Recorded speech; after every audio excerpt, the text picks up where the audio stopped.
Shalom, salam bahagia bagi kita semua. Saudara yang dikasihi oleh Tuhan, pada kesempatan ini kita patut mengucap syukur karena Tuhan yang telah memelihara dalam kehidupan kita dan Dia bersabda kepada kita. Firman Tuhan pada kesempatan ini dengan pokok bahasan Kristus adalah kepala jemaat.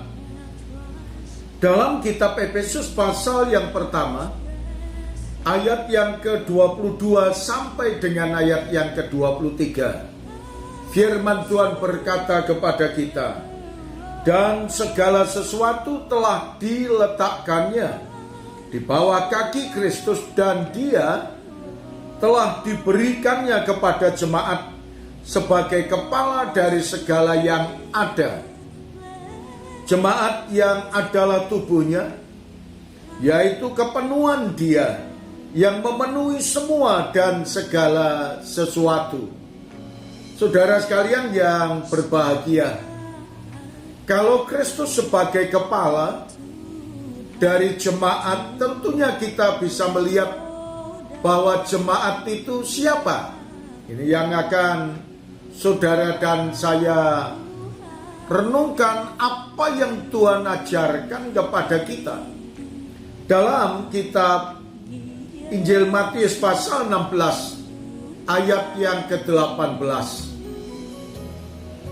Dan aku pun berkata kepadamu, engkau adalah Petrus, dan di atas batu karang ini aku akan mendirikan jemaatku, dan alam maut tidak akan menguasainya.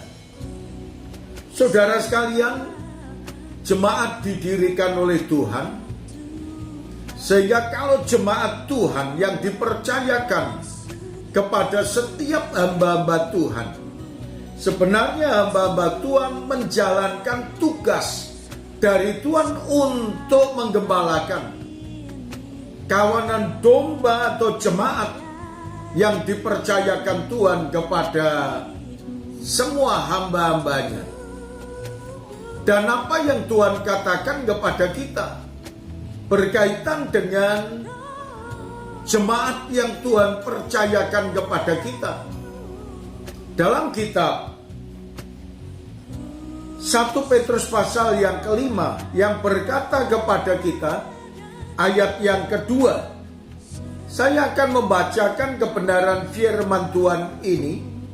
Gembalakanlah kawanan domba Allah yang ada padamu, jangan dengan paksa tetapi dengan sukarela, sesuai dengan kehendak Allah, dan jangan karena mau mencari keuntungan, tetapi dengan pengabdian diri. Saudara sekalian, apa yang Tuhan katakan, bahwa Kristus sebagai kepala jemaat, jemaat didirikan oleh Kristus, dan setiap hamba-hambanya dipercayai oleh Kristus untuk menggembalakan jemaat, untuk menggembalakan kawanan domba Allah. Maka setiap hamba-hamba Tuhan yang melayani Tuhan dengan baik, niscaya akan menikmati upahnya dengan baik. Karena Tuhan mengajarkan kepada kita, orang yang melayani mezbah akan diberkati oleh karena mezbah itu. Orang yang memberitakan Injil akan diberkati oleh karena pelayanannya untuk memberitakan Injil itu. Marilah kita tetap setia, menjalankan tugas dengan baik, niscaya Tuhan memberkati kepada kita. Terima kasih Tuhan Yesus, kami mengucap syukur atas kebenaran firman-Mu itu. Biarlah semuanya tertanam dalam lubuk hati kami. Dalam nama Tuhan Yesus kami berdoa. Amin.